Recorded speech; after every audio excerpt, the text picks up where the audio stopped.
자, 오늘은 신약성경에서 아주 큰 세 번째 부분입니다. 바울 서신에 관한 말씀들을 쭉 함께 살펴보려고 합니다.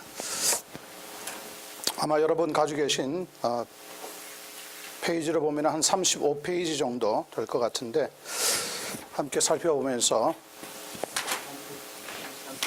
33페이지요? 네, 33페이지 정도 되는 부분부터 시작해서 나눠보도록 하겠습니다.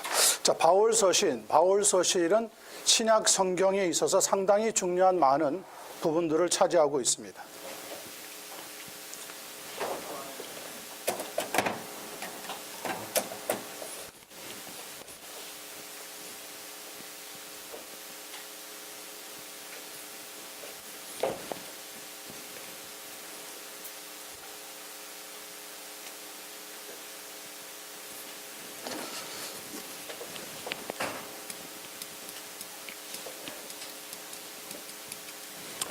바울 서신을 어떻게 보느냐, 여러 각도가 있습니다. 신학적으로 보는 분들도 있고요, 또 목회적인 차원에서 보는 분들도 있고, 저 같은 경우에는 선교적인 면에서 볼 때가 참 많습니다. 왜냐하면 바울 스스로가 신학자이고 목회자였지만은 선교사로 삶을 살아갔기 때문에 바울 사도가 보내고 있는 모든 편지들은 대부분 선교 현장에서 일어났던 그 시대의 어려움들을 반영해 주고 있습니다. 그래서 바울 사도가 쓰신 이 바울 서신을 나눌 때에 물론 우리가 성경 신학적인 면에서도 봐야 되고 신학적인 여러 가지 방향에서도 봐야 되지만은 저는 항상 잊어버리지 말아야 될 것이 사도 바울이 자기 자신을 선교사로 생각하고 있었다는 거예요. 그래서 선교지 현장에서 일어나고 있는 일들을 함께 살펴볼 때 조금 더 유익한 면으로 흘러가지 않나 그렇게 생각을 합니다. 바울 서신은 신약 성경 27권 중에 거의 절반에 해당하는 13권을 차지하고 있습니다. 그것은 로마서부터 시작을 해서 빌레몬서까지 해당하는 부분들인데요. 거기 나눠놓은 것을 보시면 하나 빠진 게 있습니다. 1번에 로마서, 고린도 전후서, 그리고 데살로니가 전후서 했는데 사실은 그 앞에 그 중간에 고린도 전후서와 데살로니가 전후서 사이에 갈라디아서가 들어가야 됩니다. 갈라디아서. 아마 여러분들의 포인트물에는 제가 오밋 해놓은 것 같습니다. 이렇게 6권을 가리켜서 우리가 보통 교회 서신이다 이렇게 부릅니다.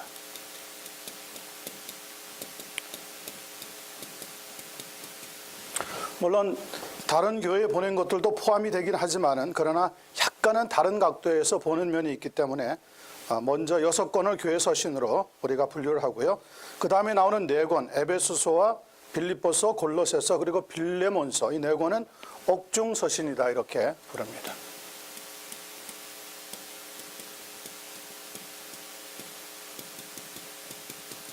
로마 감옥에 있는 동안에 편지를 보냈기 때문에 에베소 교회라든지 빌립보 교회를 보낸 것이 분명하지만은 그러나 약간은 다른 각도에서 분류해서 옥중 서신이다 이렇게 나눠봅니다. 그리고 디모데 전후서 마지막에 있는 디도서 이렇게 3권은 거기 4권이라고 아마 적었을 텐데 3권이라고 적어주시면 되겠습니다. 3권은 목회 서신이다 이렇게 따로 부릅니다.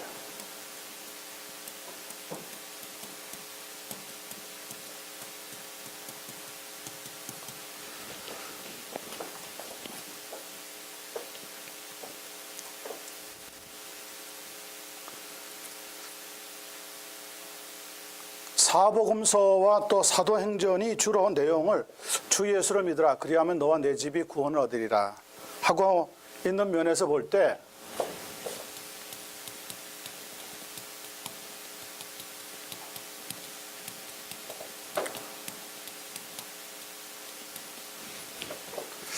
같은 구원에 관한 말씀을 기록하더라도 상당히 좀 칭의적인 면에서 구원의 입장을 알려주고 있다고 한다면 서신서부터 시작해서 나머지 계시록 앞쪽까지 있는 모든 서신서들은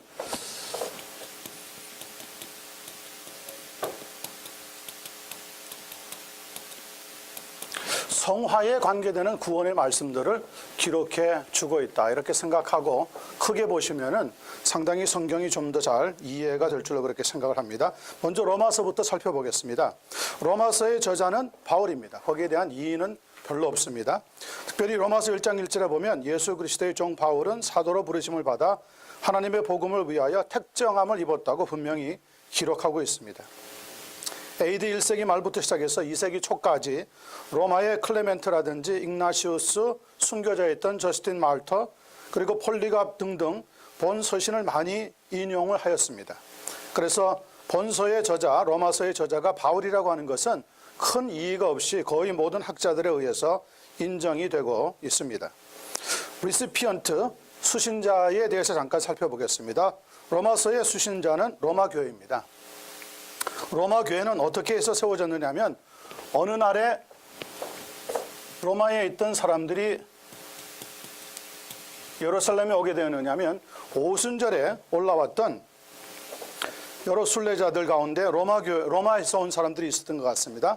예루살렘에 와서 베드로의 설교를 듣고 난 뒤에 회개하고 예수를 믿었던 사람들이 로마에 돌아가서 교회를 세웠을 것으로 우리는 생각하고 있습니다. 그리고 사도 바울을 통해서 많은 신자들이 로마로 진출하고 거기에서 교회가 상당한 중요한 자리를 차지하게 되었습니다. 로마 캐톨릭에서는 저희들과 좀 다르게 사도 베드로가 로마 교회를 세웠고 25년간 그 교회의 감독이 되므로 첫 번째 교황으로 불러야 한다고 주장을 합니다. 고린도의 디오니시우스는 베드로와 바울이 로마에서 함께 교회를 설립하였다고 말하기도 한 것으로 알려지고 있습니다. 또 교부 이레니우스도 로마 교회가 베드로와 바울 두 영광스러운 사도에 의해서 세워졌다고 말합니다. 터툴리안 같은 사람은 베드로와 바울이 로마에서 순교를 당했다고 그렇게 전해주고 있습니다. 자, 그럼 이런 이야기들, 교회 외 밖으로 전해지고 있는 이야기들을 우리가 어떻게 종합해 볼 수가 있겠습니까? 베드로가 로마를 방문해서 그곳에 순교를 당했다고 하는 것은 일반적으로 교회에서 인정을 받고 있습니다. 하지만 그가 그곳에서 로마 교회를 세운 다음에 25년간 사역을 했다, 이런 것들은 저희 특별히 개신교회 쪽에서는 인정을 할 수가 없는 부분에 해당합니다. 성경의 그 어떤 기록도 사실은 찾아볼 수가 없기 때문에 그렇습니다. 베드로가 특별히 바울이 로마를 방문하기 전에 그곳에다가 교회를 세우고 이랬다면 바울은 틀림없이 그의 서신서 어딘가에서 그에게 문안 인사를 했을 것이고, 더욱이 바울 사도가 가지고 있던 선교 전략 가운데 하나가 무엇이냐면 남의 터 위에는 교회를 세우지 않겠다고 하는 그런 믿음의 신조를 분명하게 보여주고 있기 때문에 로마서 15장 20절을 보면 바울은 아마 로마 교회를 방문해서 거기에다가 어떤 복음을 전하려고 하는 계획을 결코 세우지는 않았을 겁니다. 그러므로 베드로 사도가 로마 교회를 세웠다고 주장하고 있는 로마 캐톨릭의 의견은 받아들일 수가 없습니다. 하나님께서 특별하게 오순절날 성령의 역사로 말미암아 회개했던 로마에서 온 사람들 가운데 일부가 예수님을 믿고 나서 돌아가서 로마의 교회가 시작이 되었다고 보고 있는 것이 우리 개신교에서 가지고 있는 가장 중요한 기초적인 내용입니다. 기록 시기를 살펴보겠습니다. 로마서의 저작 연대는 약 AD 56년경으로 생각하고 있습니다. 바울은 본 서신을 기록할 당시에 모았던 헌금을 가지고 어디에 가려고 하였던 중이라고 밝히고 있느냐면 예루살렘에 가려고 헌금을 모았다고 하는 이야기를 고린도전서 15장 25절로부터 27절에 보면 나오고 있습니다. 또 식주인 가이오를 언급하면서 고린도전서 1장 14절에 보면 고린도에 머물고 있었다고도 밝혀주고 있습니다. 사도행전 2장 2절로부터 3절을 보면 바울은 헬라에 이르러서 거기 석 달을 있었다, 이렇게 증거를 해주고 있습니다. 아마 이때 그는 이 로마서를 기록을 했던 것으로 보입니다. 로마서의 특징적인 주제는 구원입니다. 로마서는 사도 바울의 서신들 중에서 하나님의 복음을 상당히 논리정연하게 증거하고 있는 가장 중요한 서신이 되기도 합니다. 자, 로마서 주제 구원에 대해서 설명하고 있는 상당히 중요한 서신서이다. 이렇게 우리가 살펴보고 내용을 들어가게 하겠습니다. 내용 분해는 1장부터 16장까지를 나눠볼 때 서론 부분을 지나고 나면은 의의 필요성 그리고 의에 대해서 확실하게 표명하고 있고요. 그 다음에 의와 유대인과의 관계 그리고 구원 이후의 삶에 있어서 의의 적용 문제들을 12장부터 15장까지 다루고 마지막에 결론으로 인사를 하고 끝내고 있습니다. 그래서 로마서가 중요한데 각 장의 중요한 내용들을 먼저 잠깐 살펴보고 그 다음에 또 다른 문제들이 있으면 살펴보도록 그렇게 하겠습니다. 1장부터 8장까지 보면 구원의 복음이 무엇인가 이렇게 설명해 주고 있습니다.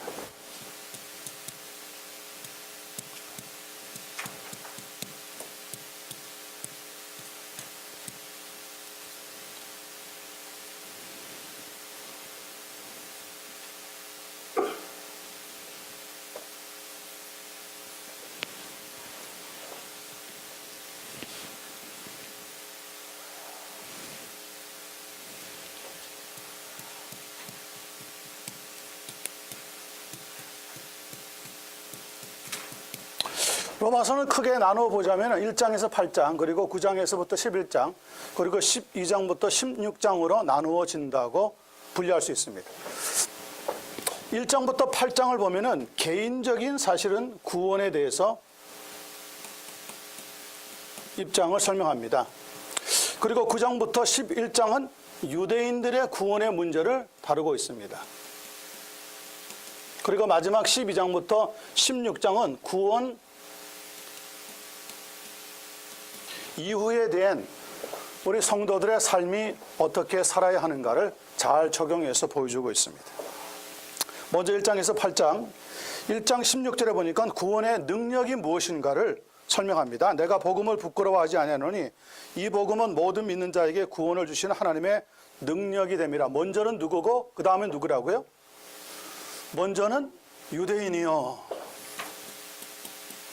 그리고 다음은 헬라인이라. 이렇게 복음이 흘러 들어가고 있는 순서를 잘 보여주고 있습니다. 1장 17절에 그 유명한 말씀이 나옵니다. 의인은 무엇으로 말미암아 삽니까? 믿음으로 말미암아 살리라. 이걸 가리켜서 우리가 이신득이라고 부릅니다. 혹은 이신칭의라고도 부릅니다.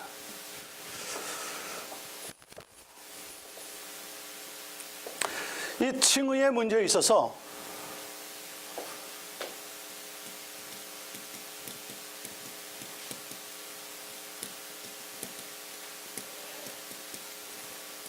루터교와 개혁교는 다릅니다. 입장이. 많은 개신교의 성도님들이 칭의의 문제에 있어서 믿음으로 말미암아 우리가 의를 얻는다 이렇게 하기 때문에 상당히 믿음이 개인적으로 주관적으로 설명하고 있는 것을 봅니다. 그것이 루터의 개인적인 회심의 문제와 연결이 되기도 하겠지만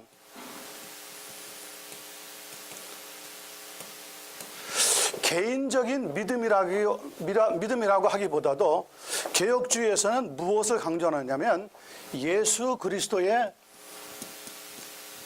의로 말미암는 칭입니다.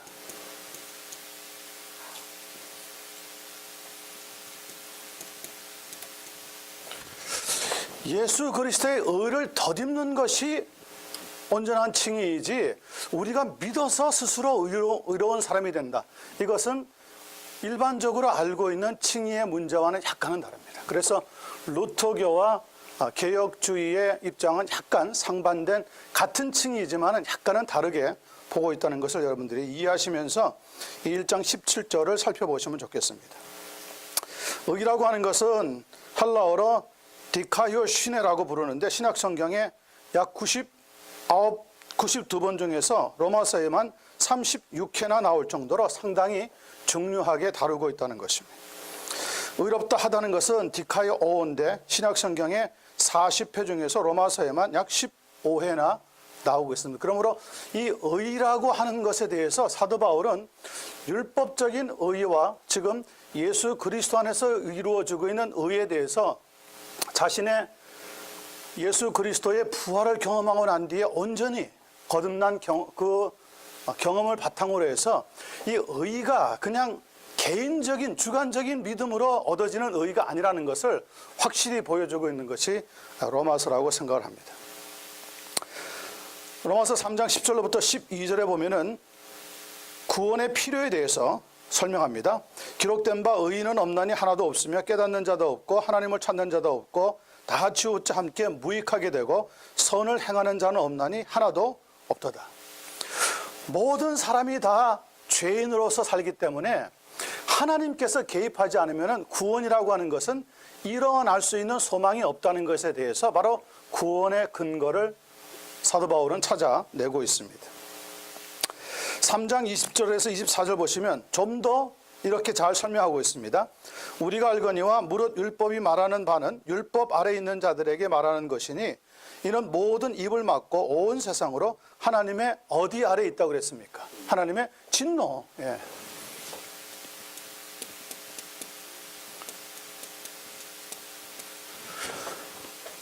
선을 찾는 사람은 하나도 없고 의를 행하는 사람도 없고 하나님 보실 때 모든 사람이 다 죄인으로 살아가는데 결국 성경은 선포하기를 우리 모두는 하나님의 진노 아래 살고 있다는 것을 설명하는 거죠.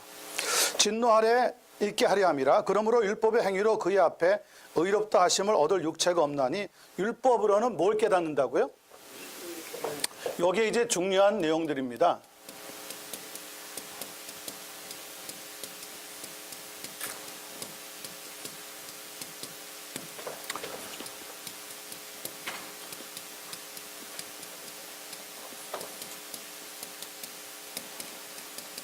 나중에 갈라디아에서 우리가 잠깐 공부할 때 율법에 대해서 다룰 것이지만 우리가 일반적으로 알고 있는 율법의 기능, the function of the law, 율법의 기능에 대해서 상당히 조직 신학적인 면에서 많이 배웠습니다.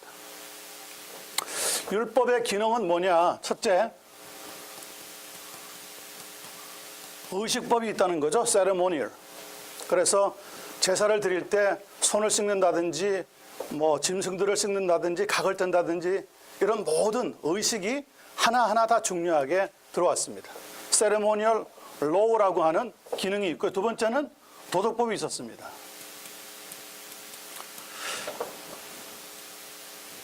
이웃에 대해서 나 자신에 대해서 혹은 우리가 살고 있는 환경에 대해서 어떻게 하나님의 말씀대로 살아야 되는가 이런 moral law가 있었습니다. 그리고 또 하나 설명하는 게 시민법입니다.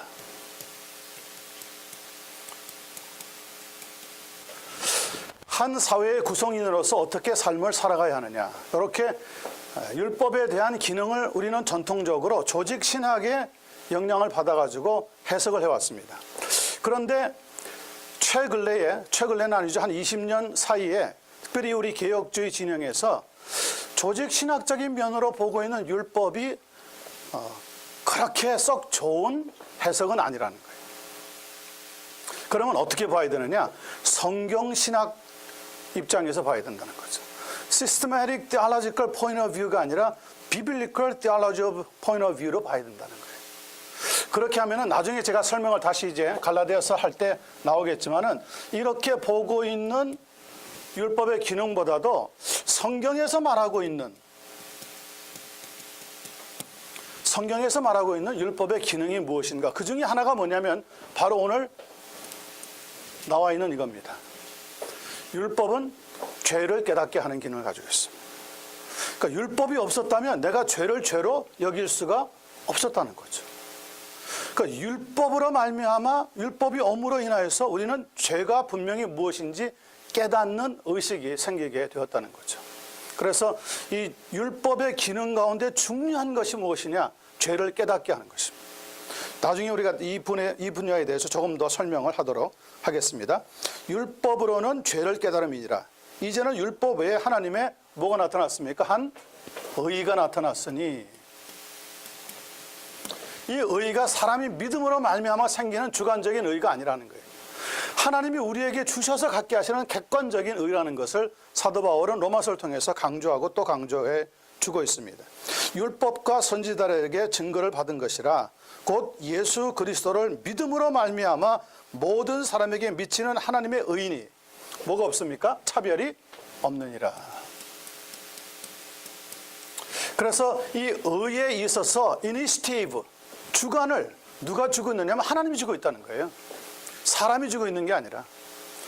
지난 시간에도 말씀을 드렸지만 믿음이라고 하는 그 리빙 엘리먼트, 사한 요소는 죄로 말미암아 영적으로 이미 죽었다고 선포된 우리에게서 솟아날 수가, 생산될 수가 없다는 거예요. 모든 사람이 죄를 범하였음에 하나님의 영광에 이르지 못하더니 그리스도 예수 안에 있는 구속으로 말미암아 하나님의 무엇으로 값없이 얻게 되었습니까? 하나님의 은혜입니다. 그러니까 우리 개신교회에서 특별히 우리 개혁주 입장에서는 뭐냐? 모든 것이 다 하나님의 은혜로 이루어지는 거예요. 하나님이 우리에게 은혜를 주시지 않으면 우리는 하나님을 부를 수도 없고 찾을 수도 없고 믿을 수도 없는 거예요. 그래서 이 하나님의 은혜에 대한 강조가 오늘 교회에서 많이 선포되고 있어야 되지, 이 하나님의 은혜 외에 다른 것을 자꾸 구하게 되면 교회는 약간씩 정통적인 신앙에서부터 벗어나기를 시작. 아무리 좋은 환경, 아무리 좋은 분위기를 만들어도 거기에서는 성령의 역사를 기대하기는 어렵다는 것을 우리가 생각을 해봐야 됩니다. 자, 4번 로마서 5장 8절을 보면 구원의 확증에 대한 말씀이 나옵니다. 우리가 아직 무엇 되었을 때요? 우리가 아직 죄인 되었을 때. 이 죄인이라는 것은 그냥 죄인이 아니라 영적으로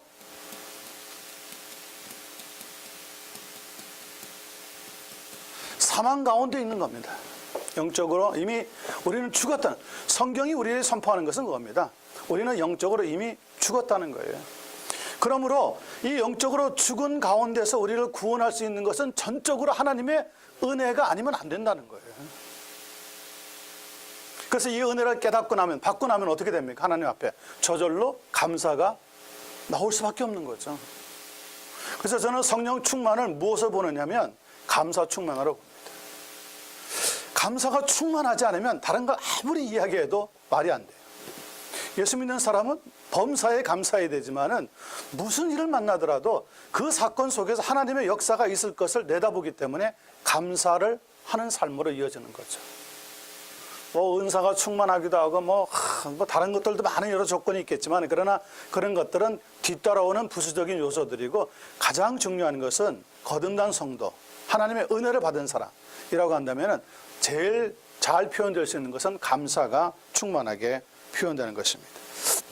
우리가 아직 죄인 되었을 때에 그리스도께서 우리를 위하여 죽으심으로 하나님께서 우리에 대한 자기의 사랑을 확증하셨느니라. 확실히 증거해 보이셨다고요. 자, 그리고 5번 8장 29절에서 30절, 이게 참 중요한 말씀이 나옵니다. 구원의 서정이죠. Order of Salvation. 자, 구원의 서정에 있어서 우리 개혁주의와 일반 개신교회와 입장이 약간은 다릅니다. 오늘 본문을 자세히 보시면은 몇 가지 중요한 것을 우리가 발견하게 됩니다. 보십시오. 성경에 있는 말씀 그대로입니다. 하나님이 미리 뭐 하신 사람들입니까? 미리 아신 자. 하나님의 예지가 동원이 되었습니다. 하나님이 미리 아신 자. 미리 아신 자들로 또한 그 아들의 형상을 본받게 하기 위하여서 미리 또 뭐 하셨습니까? 미리 정하셨으니, 여기에서는 예정이라고 하는 말이 등장을 합니다. 예정. 하나님이 예정하셨으니. 이는 그로 많은 형제 중에서 맏아들이 되게 하려 하심이라. 맏아들.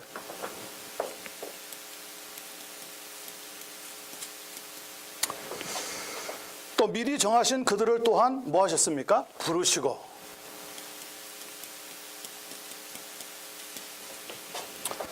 부르신 그들을 또한 어떻게 하셨다고요? 의롭다 하시고. 그리고 의롭다 하신 그들을 마지막에는 어떻게 하셨습니까? 영화롭게 하셨느니라.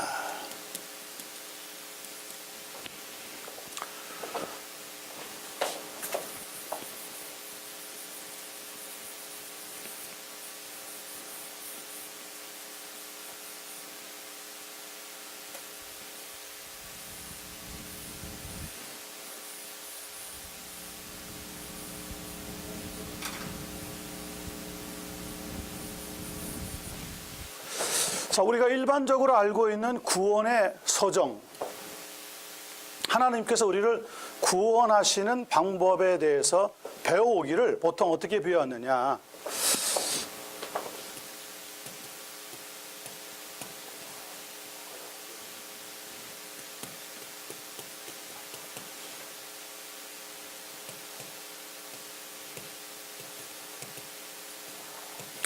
우리가 우리의 죄를 회개하고 그 다음에 예수 그리스도를 나의 구주로 영접하고 믿고 그런 다음에 구원의 삶을 이루어서 거룩한 삶을 살다가 영화의 단계에 들어가는 것으로서 쉽게 생각들을 합니다.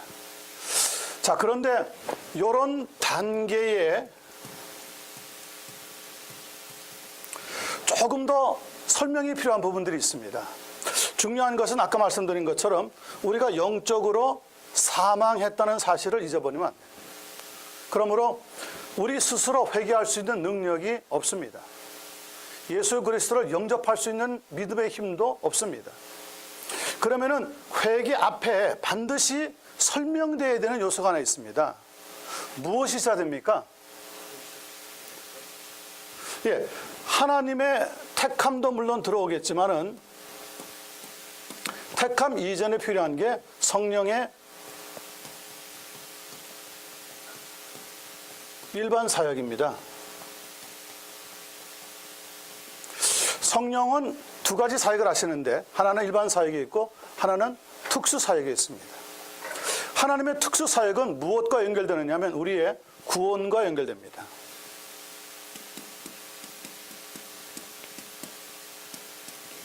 그러나 일반 사역은 모든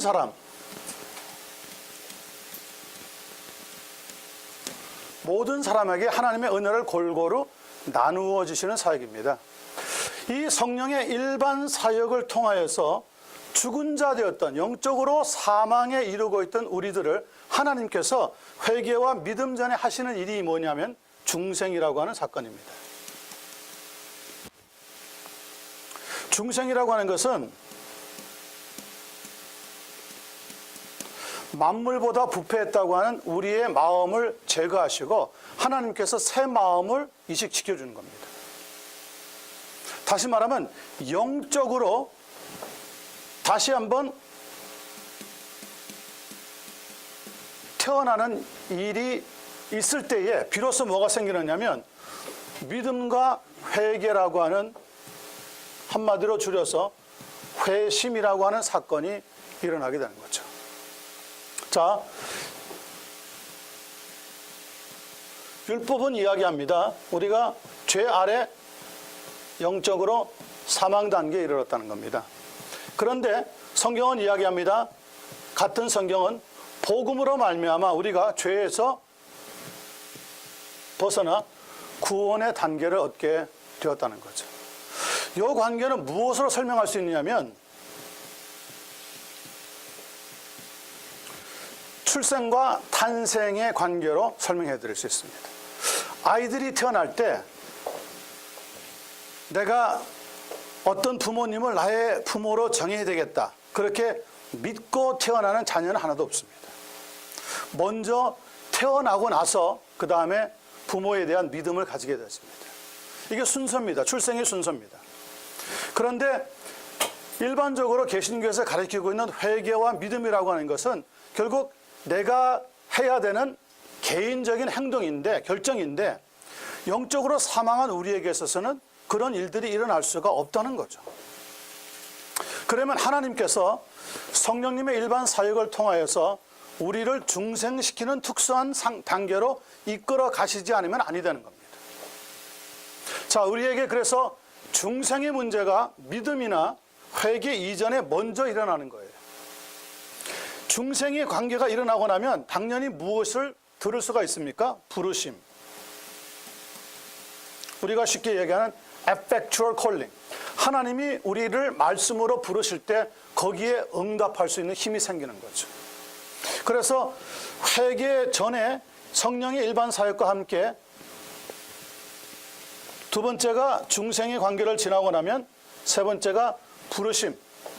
하나님의 부르심에 우리가 응답하고 반응을 보이는 역사가 생기게 되어지면서 어디로 이르게 되느냐면 바로 회개와 믿음이라고 하는 회심의 단계로 들어가게 되는 겁니다.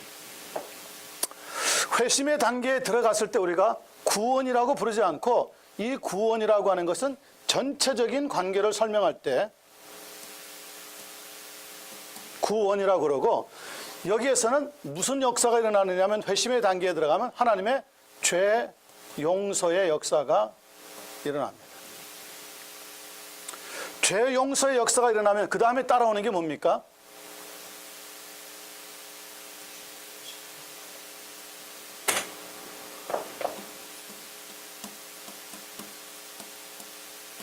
가 일어나고 나면 그 다음에 비로소 칭의의 사건이 일어나는 겁니다. 하나님께서 우리를 죄 없다 하시고 하나님의 자녀로 될 수 있도록 역사해 주시는 놀라운 일이 일어나고, 그 다음에 일어나는 게 양자됨입니다. 이제 하나님의 자녀로 인쳐 주시는 역사로 이어지는 거죠. 그리고 나면 마지막에 뭐가 일어납니까? 그런 거 가기 전에요. 우리가 양자 하나님의 자녀가 되고 난 뒤에는 무엇을 살죠? 성화의 삶을 살기를 시작하죠. 우리는 지금 어느 단계에 있습니까? 성화의 단계에 있습니다. 우리의 구원은요, 이미 이루어졌지만 그러나 아직 완성된 것은 아닙니다. 그렇죠? 우리는 어느 단계에 들어갔을 때 구원의 완성이 이루어집니까? 영화의 단계에 들어갈 때, 영화가 구원의 서정의 마지막 부분이잖아요. 그러니까 우리의 구원은 지금도 진행형인 겁니다. 그렇다고 해서 한번 구원하신 분을 하나님이 뭐 낙오시킨다든지 떨어뜨린다고 하는 말은 아니지만, 그러나 우리는 구원의 아직 완성된 단계를 향해서 달려가고 있다고 보는 거죠. 자, 그런데 개신교에서 주장하고 있는 이런 구원의 서정과는 달리 개혁주의에서는 요 사이에 하나 더 들어옵니다. 중요한 겁니다. 아주 중요한 포인트입니다. 성화와 영화의 단계 사이에 뭐가 있습니까? 우리가 거룩한 삶을 살아가는데 하나님이 말씀하셨지 않습니까? You must be holy because I am holy. 너희는 내가 거룩하니 너희도 거룩할지니라. 그러니까 거룩한 삶을 살려고 노력하면서 성령의 도움 가운데 살아가는데, 마지막 영화의 단계에 들어가기 전에 하나님께서 한 가지 일을 더 하시는 게 있습니다. 구원의 서정에 있어서. 이걸 가리켜서 우리가 견인이라고 부릅니다. 견인이라는 건 뭐죠? 하나님이 한번 구원하신 자를 절대로 놓지 않고 붙잡고 계시다는 거죠. 그러니까 구원이 다 이루어질 때 내가 어떻게 잘 믿고 내가 어떻게 잘 달려가고 내가 어떻게 잘 의지를 결정했기 때문에 이루어지는 게 아니에요. 처음도 성령께서 역사하시지만 마지막의 단계의 견인과 구원의 마지막인 최종적인 영화의 단계에 이를 때까지 하고 있는 모든 역사를 성령께서 주관적으로 이끌어가고 있다는 얘기죠. 그래서 우리 개혁주의에서는 뭐가 없습니까? 성령론이라고 하는 것이 따로 일부러 과목을 정해서 가르치지 않습니다. 개신교 가운데 이 카리스메틱, 어떤 치료, 은사 이런 쪽에 굉장히 관심이 많은 교회들은 뜨겁긴 한데 우리 개혁주의 교회들이나 어떤 교단을 보고 상당히 비판적입니다. 뭐라고 얘기하느냐면 개혁주의를 가르치는 학교나 교회에서는 성령님이 빠졌다는 거. 성령님이 빠졌대. 성령님이 빠진 게 아니에요. 모든 구원의 역사에 있어서 모든 게 처음부터 끝까지 성령의 주권의 역사 가운데 진행되고 있기 때문에 따로 구태여 성령의 역사라고 하는 것을 만들어서 가르칠 필요성을 느끼지 않는 거죠. 그래서 모든 과정은 다 성령께서 이끌어 가고 있다는 것을 우리가 확실히 이해하시는 것이 요 로마서 8장 29절에서 30절 간단한 말씀이지만은 중요한 내용들을 담고 우리가 살펴보는 겁니다. 자, 그리고 여섯 번째 8장 35절에서 39절 보면 구원의 절대성에 대해서 사도 바울은 이렇게 성령의 감동 가운데 이야기합니다. 누가 우리를 그리스도의 사랑에서 끊으리요? 환난이나 곤고나 박해나 기근이나 적신이나 위험이나 칼이랴. 기록된 바 우리가 종일 주를 위하여 죽임을 당하게 되며 도살당할 양같이 여김을 받았나이다 함과 같으니라. 그러나 이 모든 일에 우리를 사랑하시는 이로 말미암아 우리가 넉넉히 이기느니라. 내가 확신하노니 사망이나 생명이나 천사들이나 권세자들이나 현재일이나 장래일이나 능력이나 높음이나 기쁨이나 다른 어떤 피조물이라도 우리를 우리 주 누구 안에 있는, 그리스도 안에 있는 누구의 사랑이요? 하나님의 사랑에서 끊을 수 없느니라. 자, 구원의 서정의 문제를 쭉 살펴볼 때 무엇 때문에 그러는 거죠? 견인 때문에 그러는 거죠. 견인. 하나님께서 절대 놓지 않기 때문에 이걸 가리켜서 우리가 절대적 구원이라고 부르는 겁니다. Absolute salvation. 내가 어떻게 붙잡고 있기 때문에 구원의 어떤 여망에 들어가는 것이 아니라 하나님이 나를 붙잡고 있기 때문에, 하나님께서 내가 죄를 짓기도 하고 때로는 잘못된 길로 나가지만 하나님이 그 손을 절대 놓아본 적이 없기 때문에 어떤 사랑에서도 어떤 피조물에서도 하나님은 끊을 수 없다고 하는 말씀을 우리에게 확실히 가르쳐주고 있는 겁니다. 두 번째, 유대인의 구원 문제를 9장부터 11장을 살펴보겠습니다. 9장 3절에 보면 이방인 사도로 부름받아서 사역했던 사도 바울의 안타까움이 기록되어 있습니다. 나의 형제 곧 골육의 친척을 위하여 내 자신이 무엇을 받아요? 저주를 받아 그리스도에게서 끊어질지라도 원하는 바로라. 지금 8장 마지막에 끝날 때 사도 바울은 분명히 뭐라고 얘기했습니까? 다른 어떤 피조물이라도 우리를 그리스도 안에 있는 하나님의 사랑에서 끊을 수 없다고 분명히 얘기했습니다. 절대적인 구원을 얘기했습니다. 그리고 나서 하는 말이 뭡니까? 딱 들어가자마자, 9장에 들어가자마자 자기가 저주를 받아 그리스도에게서 끊어질지라도 원하는 바로라.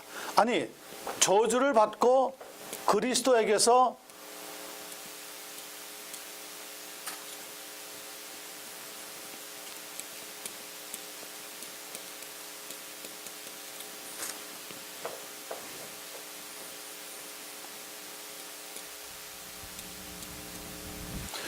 저주를 받고 그리스도에게서 끊어진다 그러면 우리가 어떻게 되겠습니까?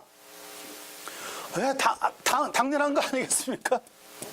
한마디로 지옥 간다는 거예요. 지옥 간다는 거예요. 자기 자신이, 사도 바울은 이야기합니다. 사도 바울은 바리새인 출신이요 상해드린 공이에요 율법학자였기 때문에 구약에 있는 율법의 제사 문제를 상당히 깊이 잘 알고 있었습니다. 자기가 저주를 받으면 자기 자신은 하나님의 완전한 구원에서 끊어진다는 것을 알고 있었고요.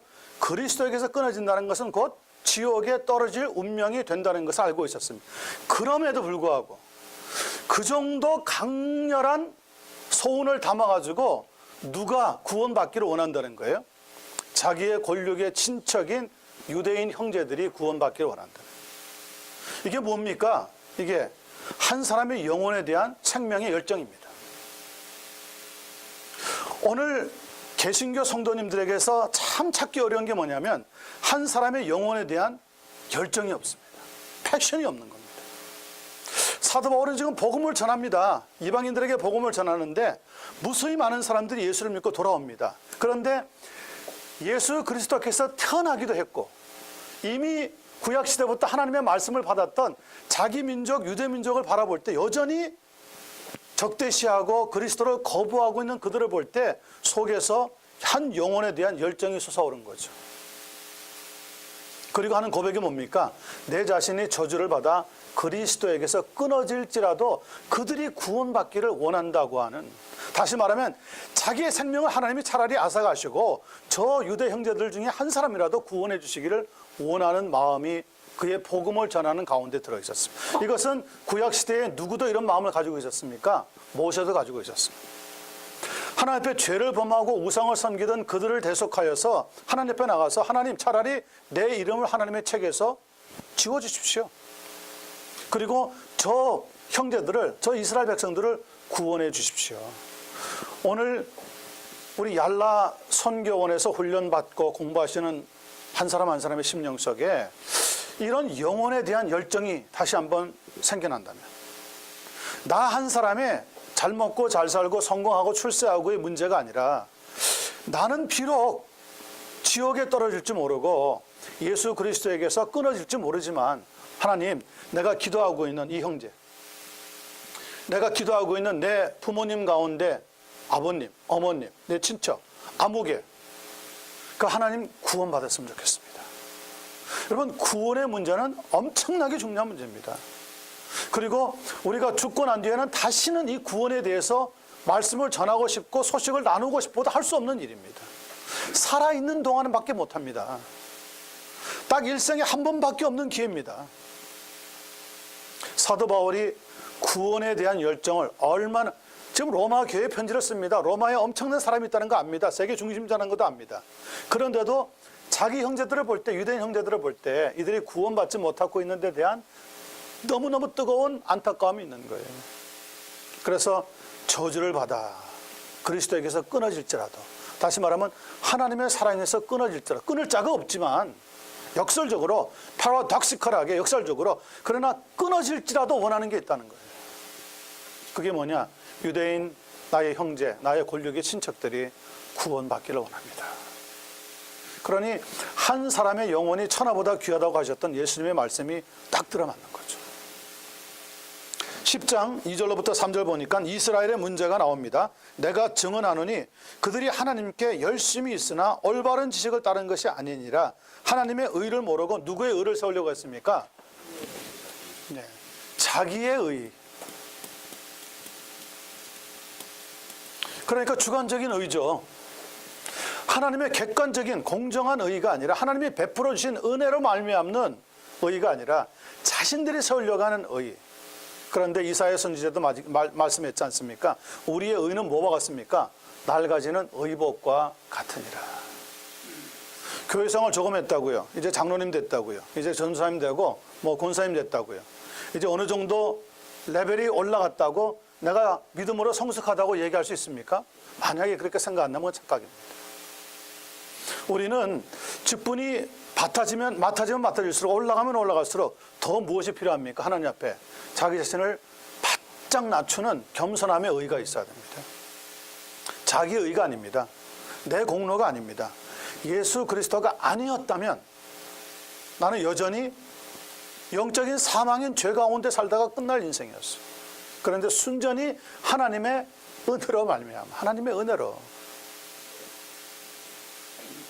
자기의 의를 세우려고 힘써 오히려 하나님의 의에 복종하지 아니하였느니라. 그렇게 되지 않겠습니까? 주관적인 의는 절대로 객관적인 의를 낳을 수가 없습니다.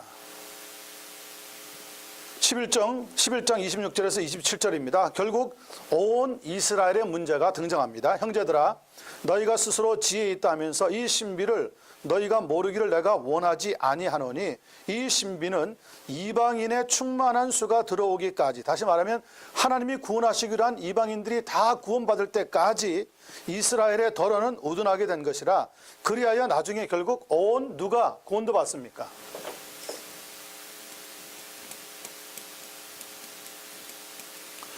온 이스라엘이 구원을 받는 시간이 돌아오게 될 것이다.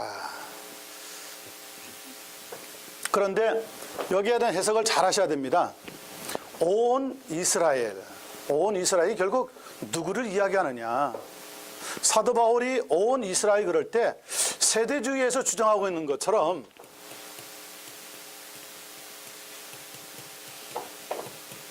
종말에 가서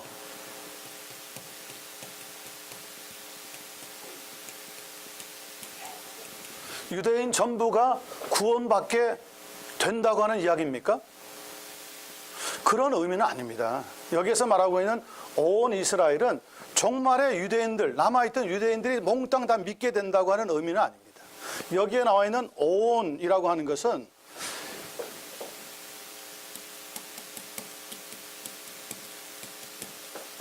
아브라함으로부터 시작을 해서 종말이 오는 그 시간까지 구원받게 되어진 모든 이스라엘을 가르쳐주고 있는 말입니다. 그러니까 어느 한 특정 시대, 종말 시대에만 남아있던 유대인들이 모두가 구원받는다고 하는 의미로 설명하게 되면은 이 로마서 10장, 11장에 있는 말씀을 잘못 이해하는 것입니다. 여기에서 세대주의와 우리 개신교 혹은 개혁주의와의 입장이 판이하게 달라져 버립니다. 세대주의의 관심은 마지막에 어디에 있느냐면요, 종말에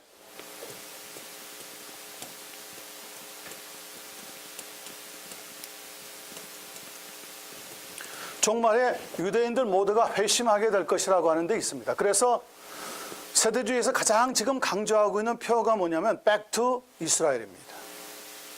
이스라엘로 다시 돌아가게끔 하자는 거예요. 그런데 이것은 성경적인 구원은 아닙니다. 예수님이 말씀하고 있는 땅끝이라고 하는 것은 결코 어떤 이스라엘이라든지 어떤 이북이라든지 어떤 특정 지역을 이야기하고 있는 것이 아닙니다. 복음을 듣지 못하고 있는 마지막 남아있는 종족에 해당하는 말씀이지 어떤 특정 나라, 특정 민족을 이야기하고 있는 것은 아니라고 하는 사실을 우리는 이 온 이스라엘이 구원을 받는다고 하는 것에 대해서 살펴볼 수 있는 내용들입니다. 자, 세 번째 로마서에서요. 12장에서 16장 구원 이후의 삶. 12장 2절에 보니까 하나님께 대해서 사도 바울은 이렇게 살아야 된다고 가르쳐 줍니다. 너희는 이 세대를 본받지 말고 오직 무엇을 새롭게 하라고요? 마음을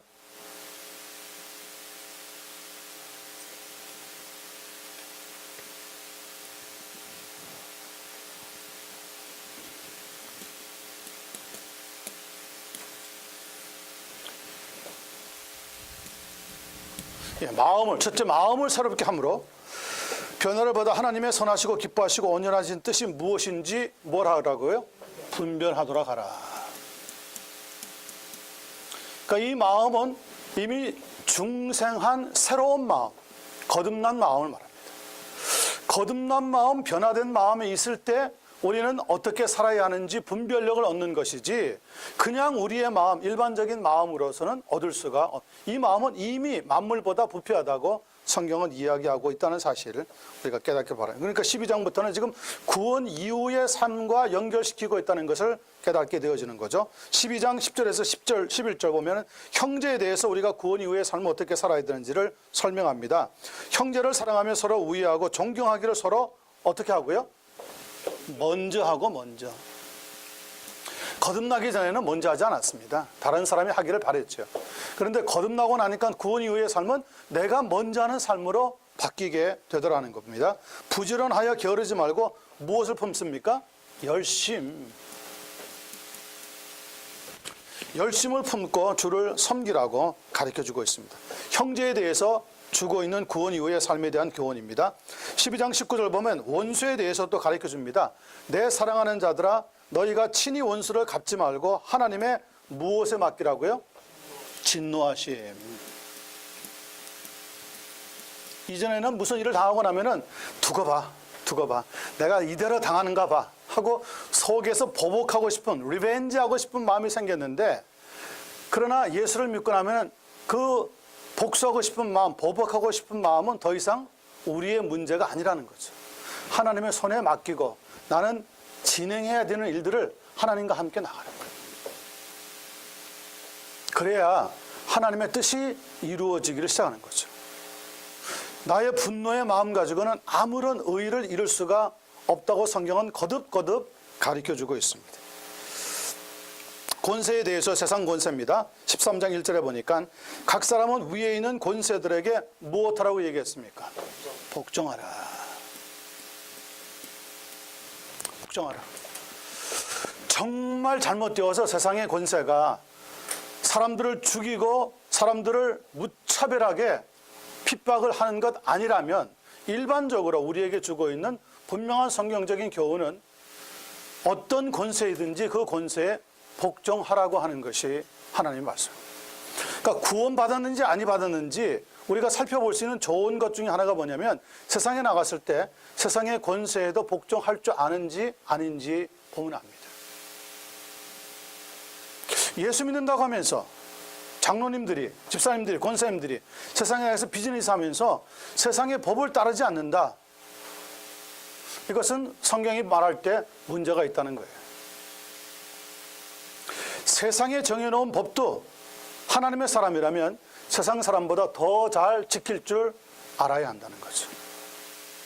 그럴 때 예수 믿는 사람이 과연 다르구나 라고 하는 나타남을 보여줄 수 있는 것이지, 교회에서는 신앙이 좋은 것 같이 기도하고 막 열심히 찬양하고 봉사 열심히 하는데 세상에 땅 나가서 사업할 때는 적당히 그냥 돈으로 불법으로 뭐 탈세하고 말이죠. 이렇게 해서 비즈니스를 키우고 성공했다. 그것은 성공이 아니라는 거예요. 그래서 우리는 이 세상의 권세에도 복종하라고 하는 말씀을 아주 깊이 좀 잘 생각해 보아야 하는 부분이라고 생각합니다. 권세는 하나님으로부터 나지 않음이 없나니 모든 권세는 다 하나님께서 정하신 것이다. 비록 그 사람이 독재자라고 하더라도 사람을 죽이고 무차별하게 학대하고 막 엉뚱하게 나가지 않는 이상은 교회는 또 성도들은 세상의 권세에 복종해야 한다는 것이 성경에서 가르쳐주고 있는 구원 이후의 삶의 한 모습입니다. 13장 13절 보면 우리의 생활 너는 어떻게 구원의 삶을 사느냐? 낮에와 같이 어떻게 행하고요?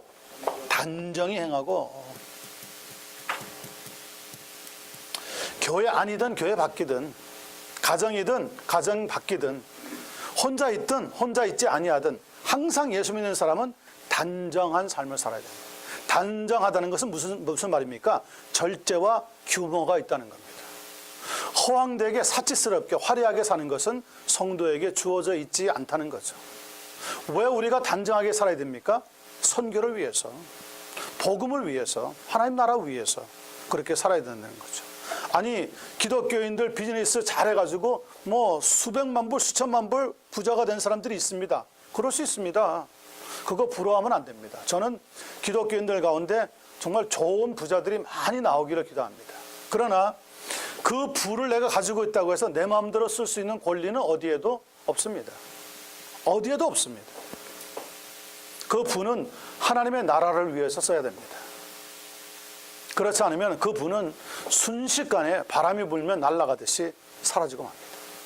그렇게 경험한 사람들이 많습니다. 저희 교회도 어떤 분은 비즈니스 착했는데 20, 30년 전에 LA 쪽에서 어떻게 자기를 위해서 뭐 좋은 차 사고 여행도 다니고 한 10년이 안 되니까요. 어느새 하나님이 바람이 불어서 날아가게 하는 듯이 싹 날아갔는데 나중에 딱 보니까 손에 아무것도 남지 않았더래요. 그래가지고 얼마나 후회를 했는지 뭐. 후회하고 또 후회하고. 그래서 60이 넘어가지고야 하나님 말씀의 깊이를 깨닫기를 시작했다는. 그래서 제가 그랬어요. 그래도 늦지 않습니다. 80에 깨닫고 꼴꺽하는 것보다는 지금 깨닫고 20년을 하나님 앞에 섬기지 못했던 것을 갑절로 섬겨드리시면 좋습니다.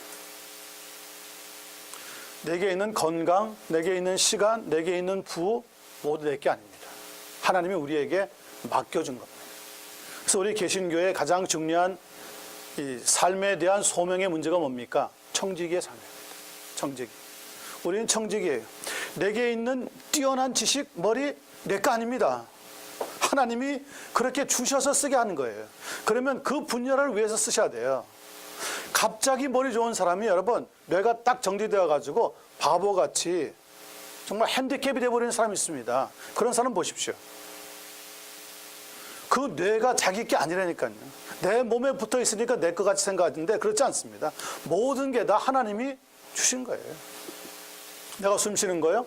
저는 이따금씩 이 양로병원, 제 집사람이 양로병원에서 일하고 있기 때문에 방문할 때가 있습니다. 양로병원에 가보면은요, 정말 별의별 분들이 다 있습니다. 한국에서 한때 내노라 하는 분들이 다 있습니다. 그분들이요, 치매에 걸려가지고 아무것도 기억을 못합니다. 그렇게 잘 나갔다는데 아무것도 기억 못합니다. 잘 나가는 거요? 한때입니다. 누가 자기의 잘남에 대해서 자랑할 사람이 없습니다.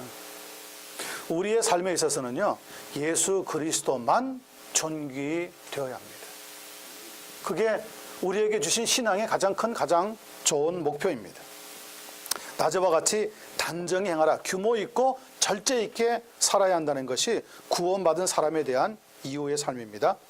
방탕하거나 술 취하지 말며 음란하거나 호색하지 말고 다투거나 시기하지 말라. 아주 중요한 우리의 구원의 삶에 대해서 설명하고 있습니다. 음식에 대해서도요, 14장 20절에 보니까 음식으로 말미암아 하나님의 사업을 무너지게 하지 말라. 만물이 다 깨끗하되 무엇으로 먹는 사람이요? 거리낌으로 먹는 사람.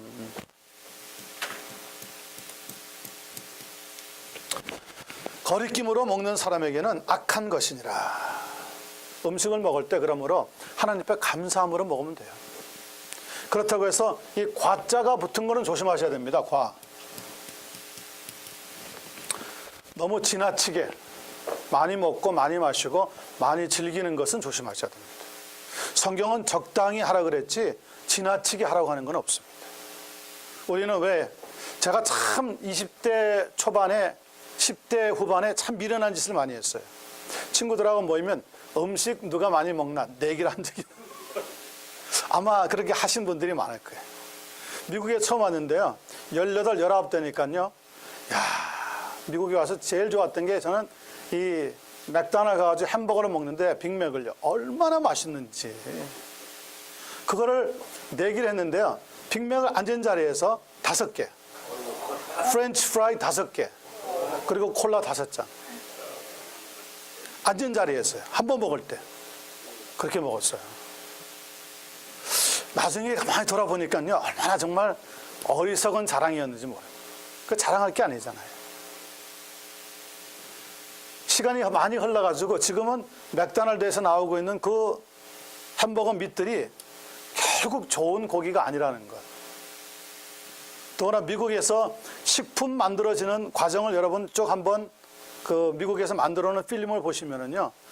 기가 막힐 겁니다. 야, 미국에서 나오는 어떤 음식도 안전한 게 없습니다. FDA라고 하는 것들도요. 다 식품회사, 그 다음에 가축협회 다 그런 데서 손잡고 만들어내도 합격 점수를 주는 거예요. 저는 깜짝 놀랐어요. 그래서 이전에는 이렇게 농가가 있어가지고 개인적으로 가축을 기르기도 하고 뒤에다가 농사를 짓기도 하고 지금은요. 가축을 지어가지고는 개인적으로 가축을 하고 농가를 해가지고는 수익을 올릴 수가 없답니다. 그래서 농협 같은 데 혹은 가축협회 같은 데서 주는 음식이라든지 약이라든지 어떤 방법을 그대로 써야지만 그런 농산물들이나 고기들을 납품할 수가 있지 수익을 올릴 수가 없죠. 근데 그렇게 만들어지는 고기들이 결코 좋은 고기나 좋은 음식이 아니라는 거죠. 그런 거 다 알고 그런데 음식을 먹으려고 그러니까요. 못 먹겠는 거예요. 닭들이요. 일어나지도 못하고 탱탱 부어가지고 앉은 채 평생을 죽을 때까지 앉은 채 앞에 있는 자기네들이 주는 그 먹이만 먹다가 죽는 거예요. 그리고 빨래줄에 걸어놓은 것 같이 말이죠. 이렇게 벨트로 돌아가는 전기 벨트로 돌아가는 거기에 매달려가지고 대롱대롱 가가지고 딱 목 잘리고 다리 잘리고요. 봉투에 쏙 들어갈 때까지 여러분 그 과정들을 다 보고 나면은요 절대 음식 못 먹습니다. 그거 먹으면 당장 죽을 것 같습니다. 그런 가운데 저희가 살고 있습니다. 어떻게 해야 됩니까? 물론 지난번에 오셨던 분 같이 이렇게 야생 같이 자연 농산 해가지고 하는 분들이 있으면 좋겠지만 그런 분들이 전부가 아니잖아요. 일부잖아요. 우리는 대부분 그런 사람들의 손길이 미치지 못하는 지역에 살거든요. 그럼 어떻게 합니까? 하나님 앞에 기도하고 감사함으로 먹는 거죠 뭐. 무슨 방법이 있어요? 다른 방법이 있으면 한번 얘기해 보세요. 아무리 좋은 음식을 먹어도 들어가서 소화시켜서 나올 때까지 그 모든 과정은 내가 하는 게 아니라니까요. 저는 그 과정도 하나님의 일반 은총 가운데 들어가는 역사라고 봅니다. 우리가 지나치게 과하게만 먹고 마시고 하는 것을 절제할 줄 안다면 다른 모든 것들은 기도와 감사로 하나님 앞에 먹으면 깨끗한 음식으로 하나님이 역사해 준다고 하는 믿음을 가지고 있기 때문에 사는 것이지 그런 일련의 과정을 다 보고 야 저런 음식을 못 먹겠다 이런 것만 먹어야 되겠다 그렇게 살 수는 없다고 하는 입장인 거죠. 물론 저하고 다른 생각을 가지고 있는 분들도 있을 수 있습니다.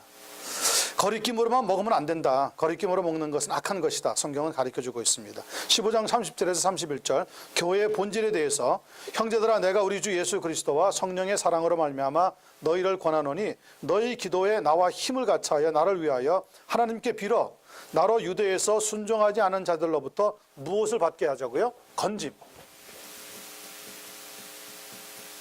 건짐을 받게 하고 또 예루살렘에 대하여 내가 섬기는 일을 성도들이 받을 만하게 하라. 교회의 본질입니다. 순종하지 않는 사람들 하나님께 빌어서 건짐을 받게 하는 것이 교회의 본질에 대해서 설명하고 있는 부분입니다. 마지막 16장 17절에 보니까 사도 바울의 권고가 나옵니다.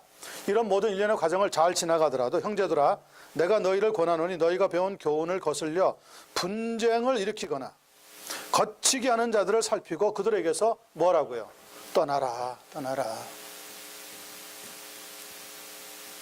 다투거나 싸우지 말고 떠나라. 이단적인 교훈을 가지고 우리와 변론하려고 하는 사람들 싸울 필요 없다는 거예요. 그냥 조용히 그러십니까 하고 떠나라는 거예요. 우리는 평화를 지키기 위해서 살아가는 사람들이지 싸우려고 존재하는 사람들은 아니거든요. 그들이 어느 날인가 깨닫고 잘못되었다는 걸 알고 났을 때는 복음을 찾아서 분명히 돌아오게 되겠지만 우리가 구태여 지금 믿지 않는 사람들을 향해서 나가서 복음을 증거하고 그들과 함께 써야 하는 시간도 많은데 이단에 빠져가지고 이단이 아니면 안 된다고 하는 그 사람들과 구태여 싸워가지고 변론해서 이겨봐야 남는 게 없다는 거죠. 믿지 않는 사람들이 볼 때는요, 이단이라고 하는 사람이나 믿는다고 하는 우리나 다 기독교인으로 몰아간다니까요. 그런 것은 어리석은 일들이다. 성경은 이렇게 우리의 마지막에 권고의 말씀으로 가르쳐주고 있습니다. 그리고 나서 사도 바울은 계속해서 자기와 함께 동력하고 기도했던 여러 동력자들 약 35명에 대한 사람들의 이름을 일일이 언급하면서 마지막 부분을 16장을 잘 맞춰주고 있습니다. 특별히 거기에 보시면은 구레네 시몬의 아들 이름이 나옵니다. 그 사람의 이름이 루포라고 하는 사람입니다. 루포와 그의 어머니를 소개하면서 그 어머니는 곧 자신의 어머니라고 밝히고 있는데 저는 이 루포라고 하는 사람에 대해서 상당히 하나님 앞에 생각해 봐야 되는 문제가 아닌가. 이 구레네 시몬이 어떤 사람이었죠? 아프리카에 살던 사람입니다. 그러니까 흑인이었습니다. 이 사람이 어느 날 유월절을 맞이해 가지고 예루살렘에 올라왔습니다. 그리고 유월절을 지키려고 올라왔다가 누구를 만났느냐면 예수님이 십자가를 지고 가는 광경을 만나게 됩니다. 예정이 없던 일입니다. 그런데 예수님이 너무 지쳐가지고 십자가를 지고 가시다가 쓰러졌습니다. 그때 로마 군인이 누구를 억지로 십자가를 메고 가게 했냐면 구레네 시몬이라고 하는 사람.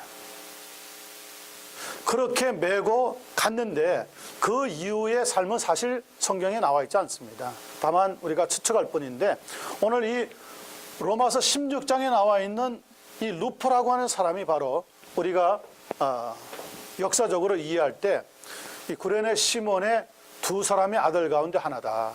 어느 사이에 로마 교회에 가서 지금 믿음의 지도자로서 사역을 감당하고 있다는 것을 생각해 보게 됩니다. 그래서 여러분에게 혹시 교회에서 억지로라도 무슨 일이 맡기면 난 못해요가 아니라 그것을 감당하려고 한번 애를 써보시길 바랍니다. 억지로 진 십자가 때문에 구레네 시몬의 가정은 영적인 하나님의 복과 은혜를 받게 되었습니다. 그리고 그의 아들 중에 한 사람의 이름이 성경에 떡하니 올라가 있습니다. 우리는 십자가를 지지 않으려고 하는 본성이 있습니다. 어렵고 힘들고 못하는 것은 아예 생각조차 하려고 하는 생각조차 가지지 않을 때가 많습니다. 근데 성경은 억지로 진 십자가 일로 인하여서 가정에 구원의 역사가 일어나고 그의 아들 가운데 한 사람이 로마 교회의 지도자가 되었다는 것을 이렇게 보여주고 있는데 저는 상당히 오늘 이 시대에 현대 교회 성도들에게 주고 있는 좋은 도전의 말씀이라고 생각해 봅니다. 2장으로 건너가겠습니다. 두 번째, 고린도전서. 고린도는 사도 바울 당시 헬라의 상업 중심지였고요. 철학의 도시였다고 하는 아덴의 서쪽 약 60마일 떨어져 있던 도시입니다. 크기는 인구 40에서 70만 명 정도였고요. 로마와 알렉산드리아 그리고 안디옥 다음으로 큰 도시였다고 합니다. 로마 제국 내에서는 가장 크고 가장 부유하고 가장 중요한 성읍 가운데 하나였습니다. 그러나 동방과 서방이 만나는 가운데 특별히 죄악이 싹트고요. 음탕함으로 인하여서 유명한 성읍으로 불리기도 했다고 합니다. 사도 바울은 그의 두 번째 선교 여행을 하던 중에 이곳 고린도에서 어떤 귀한 동력자를 만납니까? 두 사람을 만나는데 아굴라와 브리스길라라고 하는 사람을 만나게 되어집니다. 이 아굴라와 브리스길라는 로마에 살다가 로마의 기독교를 잠시 박해하는 일이 있어서 모든 사람들을 나가라고 할 때에 고린도까지 옮겨왔다가 사도 바울을 만납니다. 그래서 사도 바울과 무엇이 같았습니까? 네, 직업이 같았습니다. 양쪽이 다 뭐 하던 사람들이죠? 네, 텐트 메이커였습니다. 천막을 만드는 사람이었습니다. 그래서 천막을 만드는 업을 같이 하면서 스스로 자비량해서 복음을 전하던 사람이었습니다. 바울을 만나가지고 아굴라와 브리스길라는 훨씬 신앙적으로 성숙해집니다. 그리고 선교 사역에 있어서 얼마나 귀한 동력자로 자리를 잡아가는지 알 수가 없습니다. 이렇게 아굴라와 브리스길라로 가는 동력자를 얻고요. AD 52년에서 53년쯤에 1년 반 동안 말씀을 가르쳤고요. 헬라 철학의 그늘에서 고린도 교회를 당당하게 세울 수가 있게 되어졌습니다. 자, 고린도에 대해서 잠깐 살펴보겠습니다. 1번, 당시 고린도 시에는 비너스 신전이라고 하는 것이 있었다고 합니다. 그리고 그 성에서 이 비너스 신전은 가장 웅장한 건물 가운데 하나였습니다. 이 건물 안에는 약 1000명의 여자 사제와 또 매음녀가 있어가지고 비너스 여신에게 드리는 제사를 하고 난 뒤에는 난잡한 행위를 할 수 있는 준비가 항상 준비가 되어 있었던 곳이라고 합니다. 이처럼 난잡한 생활을 장려하는 종교에 젖어 있었던 고린도의 사람들에게 있어서 순결하고 정직한 삶을 강조하는 기독교는 처음에 적응하고 뿌리를 내리기가 상당히 어려웠던 것으로 보입니다. 그러나 사도 바울은 우리가 예수님을 믿으면 그 몸이야말로 무엇이 된다는 거죠? 예, 성령의 전.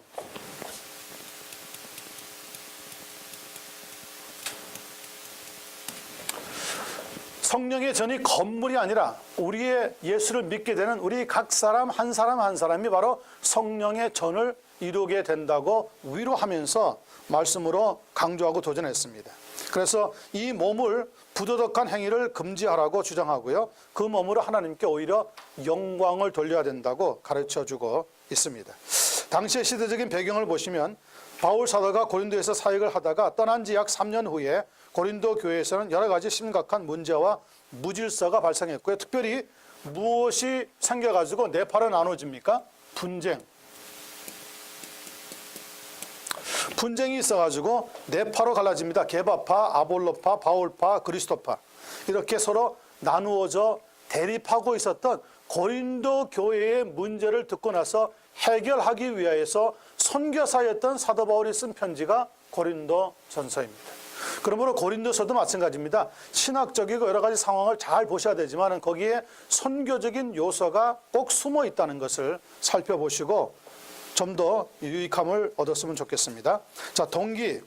고린도 전서를 쓰게 된 동기. 사도 바울은 그의 세 번째 여행 중에서 에게해 건너 동쪽으로 약 250마일 떨어진 에베소에서 그 당시에 그의 생애 중에 가장 위대한 일을 하고 있었습니다. 그런데 글로에라고 하는 사람의 집에서부터 종으로부터 고린도 교회의 분쟁의 소식을 듣고 가슴 아파하는 가운데 고린도 교회는 3인의 대표단을 파송해서 교회 내에서 발생했던 여러 가지 심각한 문제와 교회 안에 있던 무질서에 대해서 바울과 상의하기 위해서 에베소를 방문하게 됩니다. 16장 17절에 나와 있는 말씀입니다. 그때 사도 바울은 그런 문제에 대해서 대답하기 위해서 쓴 편지가 고린도 전서입니다. 그리고 그 다음에는 5장 9절을 보면은 고린도 전서를 쓰고 난 뒤에 두 번째로 또 편지를 썼던 것으로 보임 글이 나옵니다. 그런데 이 편지는 지금은 어떻게 되었습니까? 지금은 이 편지는 분실이 되었습니다. 그래서 다시 세 번째 쓴 것이 지금 우리가 대하고 있는 고린도 후서가 되었습니다. 중요한 질문이 하나 나옵니다. 이렇게 고린도 전서와 고린도 후서 중간 사이에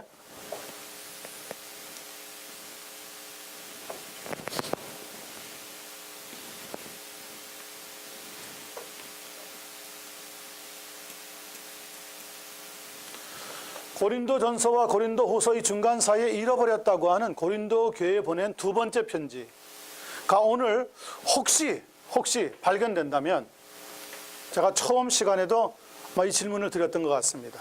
우리가 가지고 있는 신약성경 27권에서 28권으로 넣어야 되는지 아닌지 어떻습니까? 넣어야 되겠다고 생각하는 분들은 누굽니까? 안 넣어도 괜찮다고 하는 분은 누굽니까?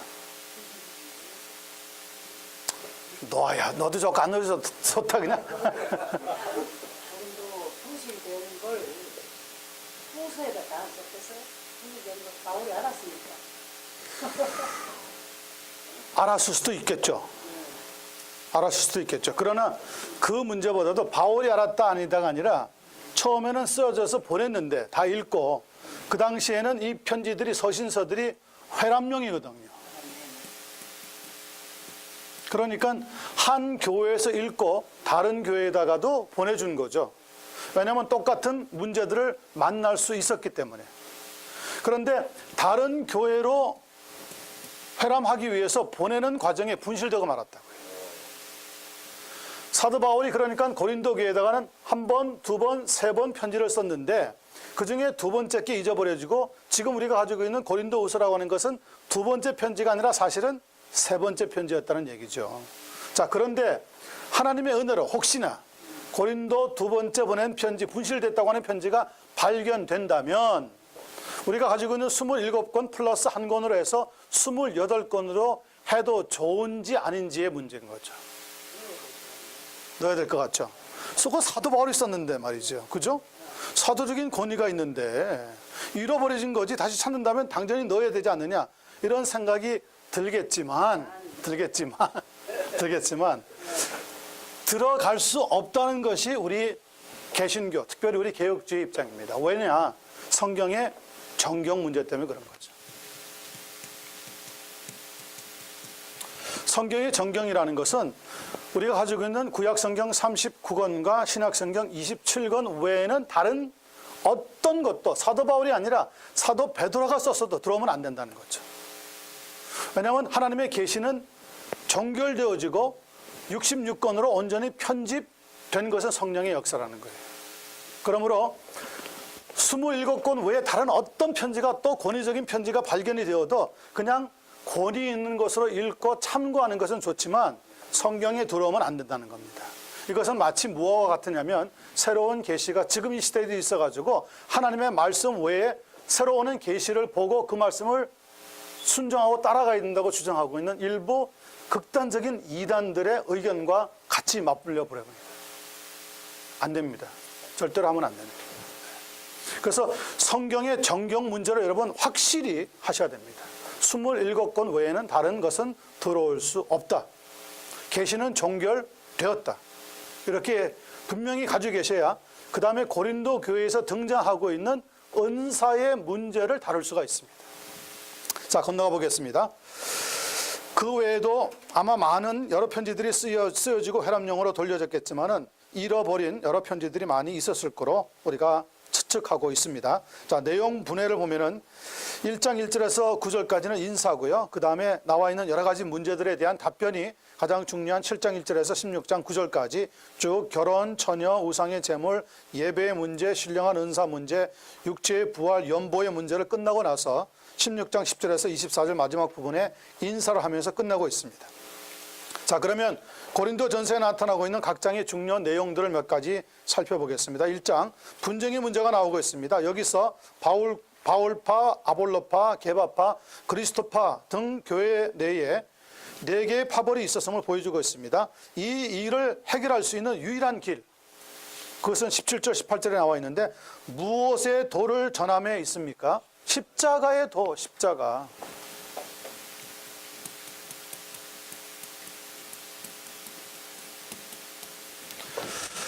교회 안에 있는 모든 문제과 파벌의 어려움들은 십자가로만 해결해야 됩니다. 십자가. 왜요? 십자가에서 예수 그리스도께서 우리를 위해서 대속의 죽음을 죽어 주셨기 때문에 십자가 안에서 우리가 하나가 되어야 되는 거지, 십자가 안에서 의견이 다르다고, 생각이 다르다고 파벌이 생기면은 하나님이 기뻐하실 수가 없다는 거죠. 그래서 이 십자가의 도, 십자가의 도는 예수 그리스도의 죽음과 부활을 같이 증명해 주고 있습니다. 3장 상급의 문제를 봅니다. 교회는 하나님의 무엇에 따라서 세워지는 겁니까? 하나님의 은혜. 예, 하나님의 은혜를 따라서 세워집니다. 뭐 장로님들 몇 분이서 우리가 세우자 그래가지고 세워지는 건 아닙니다. 그랬을지라도 하나님의 은혜로 말미암아 세워졌다는 것을 우리가 깨달아야 됩니다. 세워지는 것인데 그 터는 곧 예수 그리스도시고요. 누구든지 이 터 위에다가 금이나 은 혹은 나무나 풀이나 짚으로 건축을 하되 나중에 무엇으로 그 공력을 나타낸다고 했습니까? 불로 공력을 나타냅니다. 그 날이 올 것인데 바로 그것이 종말입니다. 그리고 그때에 그 위에 세운 공력이 그대로 있으면 상을 받고 누구든지 그 공력이 불타면 해를 받으리니 그러나 자기는 구원을 받되 불 가운데서 얻는 것 같으리라고 경고하고 있습니다. 불 가운데 얻는 것 같다는 것은 무슨 구원을 얘기하는 거죠? 부끄러운 구원. 구원을 받기는 받는데 부끄럽게 겨우 구원받는 것으로 끝나는 인생이 되고 만다는 거죠. 우리는 하나님 앞에 상업기를 위해서 다름질 치라고 하는 권면의 말씀을 들으면서 우리가 믿음 생활 잘하고 나서 나중에 하나님 앞에 섰을 때 미련하고 악한 종이 아니라 착하고 충성된 종으로 인정받는 삶이 되도록 힘쓰시기를 바라고요. 5장 보시면 음행의 문제가 나옵니다. 고린도 교회 안에는 고린도시에는 근친상간의 죄를 범하는 사람들이 공공연하게 많이 있었다고 합니다. 특별히 계모와 또 동사하는 일들이 있었고요. 고린도 교회 안에도 이들을 징계하는 대신에 숨겨주는 사람들이 있었는데 그것을 숨겨주었다고 자랑으로 생각하고 있었다고 합니다. 사도 바울은 그런데 여기에 대해서 질책합니다. 그리고 지적하기를 이런 자들은 누구에게 내어준 바 되었다고요? 사탄에게 내줘버렸다.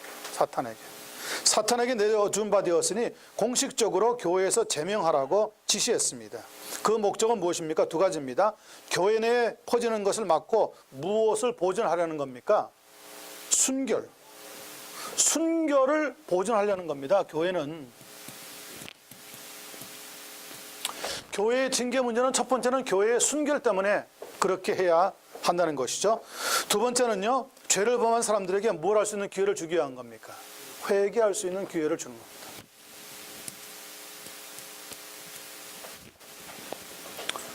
최근래에 이 동성애 문제가 아주 심각하게 지금 대두되고 있습니다.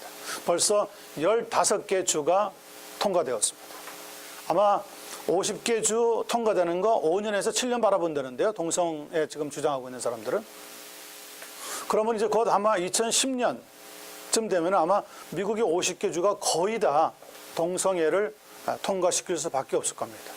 왜 우리가 동성애를 금하려고 하느냐? 물론 성경에 기록된 것도 있지만은 동성애 문제는 동성애로 끝나지 않고 그 다음에 어디로 가느냐면요, 반드시 근친상간의 문제로 번집니다. 근친상간. 지금 동성애를 합법화했던 서구 유럽들이 근친상간의 결혼 문제를 공공연하게 합법적으로 통과시켜주고 있습니다. 네덜란드가 대표적인 케이스입니다. 네덜란드에서는 부모 중에서 어머니나 아들 결혼 허락합니다. 어머니와 아들 간의 결혼 문제를 허락합니다. 아버지와 딸 결혼 허락합니다. 국가적으로 통과시켰습니다. 그런데 이것이 지금 유럽에 있는 각 나라들에게 이제 유행처럼 번져가기를 시작합니다. 문제는요, 근친상간의 문제만 해도 더럽다, 안 된다 그러더라도 우리가 그냥 모른 척하고 지나갈 수도 있는데 그 다음에 근친상간의 문제가 발생하면 반드시 나오는 게 뭐냐? 수간의 문제입니다. 수간이라는 게 뭡니까? 동물들하고 성행위를 하는 겁니다. 자, 개인적인 성적인 취향이라고 몰아붙였기 때문에 동성애가 통과되었습니다. 자, 개인적인 성적인 취향인데 근친상간이 뭐가 문제가 됩니까? 동물들하고 성관계하는 게 뭐가 문제가 됩니까? 개인적인 문제라는데. 개인적인 인권, 개인적인 성적인 취향이라는데 누가 말리겠습니까? 이런 문제들로 나가면서 결국은 사람이 더 이상 손 쓸 수 없는 입장에 딱 도달합니다. 자, 저렇게 되면 누가 손대죠? 이제 하나님이 손대기 시작하는 겁니다. 성경에 보십시오. 노아의 홍수 때도 그랬고 소돔과 고모라 성이 무너질 때 그랬고, 모든 역사적인 사건을 볼 때 하나님이 개입하기를 시작합니다.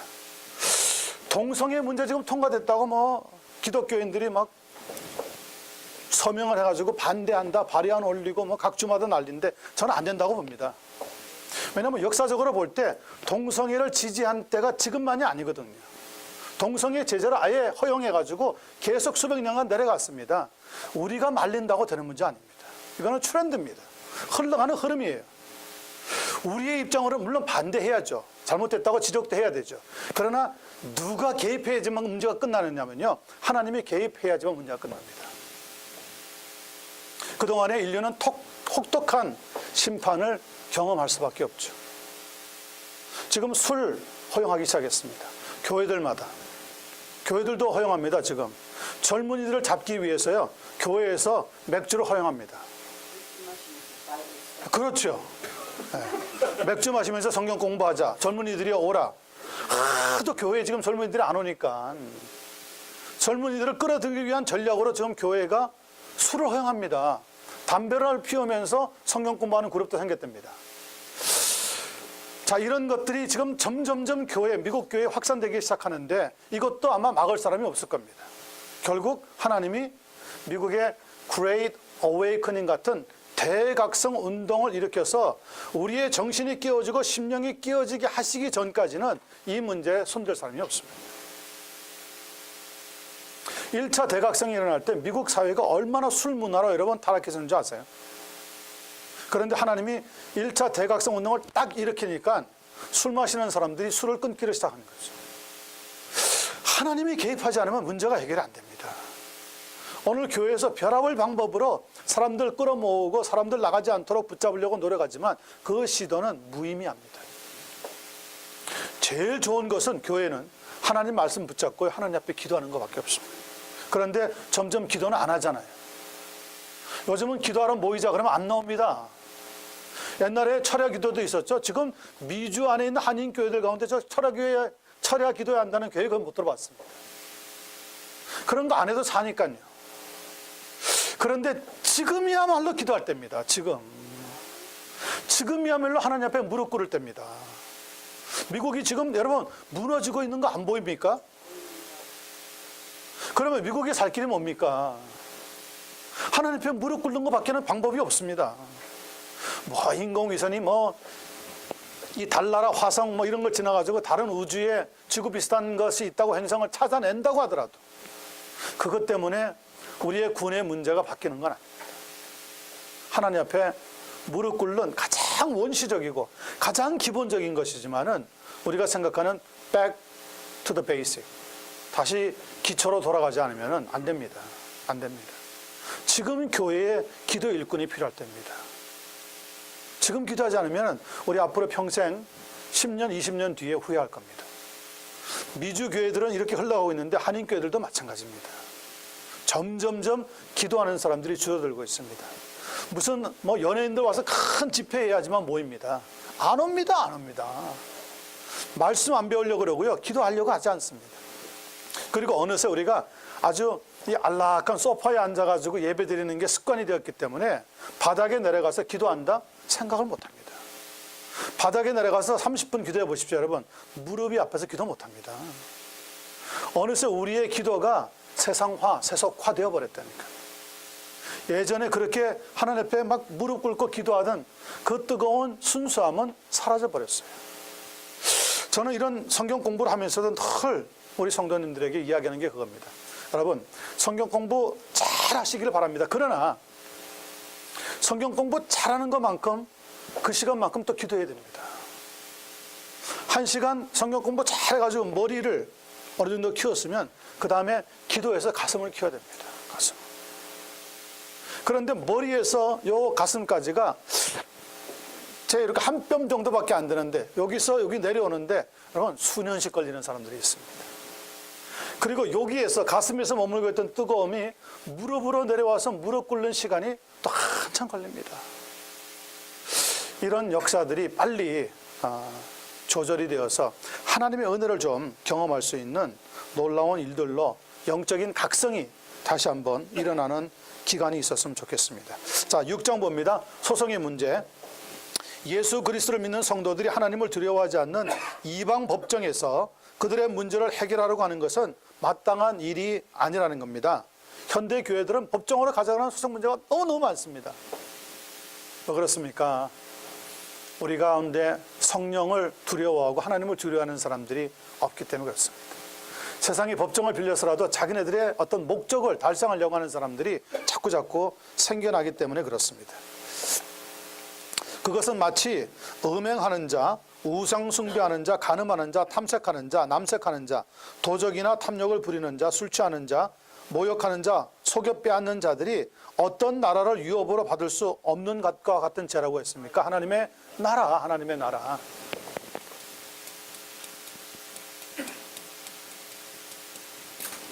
하나님의 나라를 유업으로 받을 수 없는 것과 같은 죄로서 두려워해야 한다고 가르쳐 줍니다. 거기에 보시면은 남색하는 자, 동성애 문제입니다. 무엇을 받을 수 없다고요? 하나님의 나라를 유업으로 받을 수 없대요. 그러면 남색하고 있는 동성애 문제를 깨고 나와야 됩니다. 성적인 취향이라고요? 개인적인 성격에 맡기자고요? 천만에 안 됩니다. 절대로 잘못된 겁니다. 아마 그런데 이런 말 하는 것도 10년 안에 더 이상 못할 겁니다. 이런 말 했다가는 저도 걸릴 겁니다.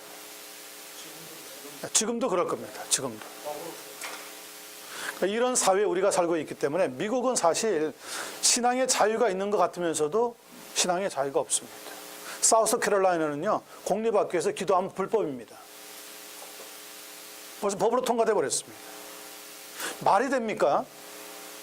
노스 캐롤라이나, 사우스 캐롤라이나는 상당히 미국에서 보수적인 곳입니다. 그런데 공립학교에서 기도하기 위해서 모였다. 기도하자. 말만 꺼내도 안 됩니다. 이게 지금 우리가 살고 있는 미국입니다.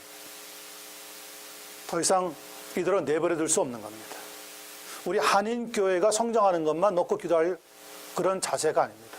지금이야말로 미주의 교회들이 각성하고 깨어날 수 있도록 우리가 사랑의 빛을 받았기 때문에 그 빛을 갚는 마음에서라도 우리가 예배 드릴 때마다 기도할 때마다 항상 이 미국에 있는 교회들, 특별히 주류 사회에 있는 교회들이 하나님의 말씀으로 돌아오도록 기도해야 됩니다. 그렇지 않고는 하나님의 역사가 일어나요. 제가 결혼의 문제만 다루고 끝내겠습니다. 7번. 7장, 5번 7장 결혼의 문제. 결혼은 하나님께서 세우신 제도고 선물로서 아직 성도가 믿지 않은 이들과 살게 되었을지라도 이혼하지 말 것이며, 한 가지 예외적인 상황은 음행한 연고입니다.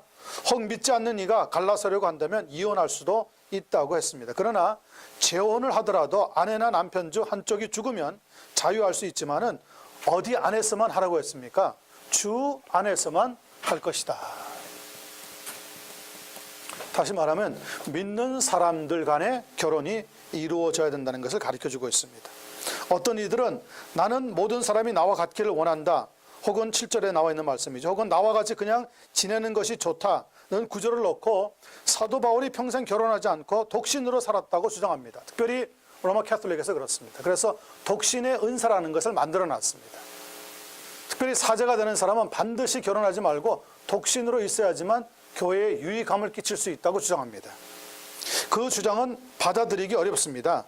두 가지 이유를 우리가 살펴봅니다. 첫 번째, 사도 바울이 아내를 잃은 다음에 독신으로 살았던 것을 우리가 생각을 하면서 살펴보는 것인데요. 1번, 사도 바울은 결혼이 필수적이었던 어디에서 투표권을 가지고 있었습니까?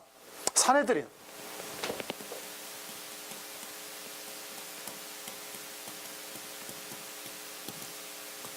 사내들인에 들어가는 공회원은 반드시 결혼하지 않으면 안 되었습니다.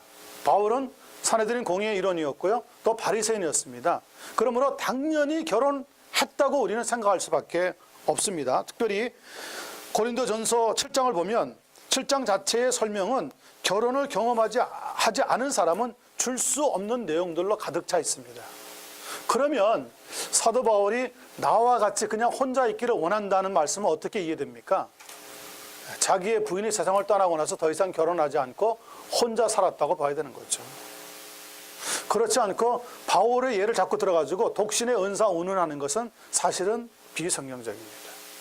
결혼은 하나님께서 세우신 제도이고 유대인들 특별히 사내들인 공의에 들어가는 사람들은 반드시 결혼했다고 하는 과정을 생각해 볼 때 사도 바울은 틀림없이 결혼했다고 하는 주장에 도착할 수밖에 없습니다.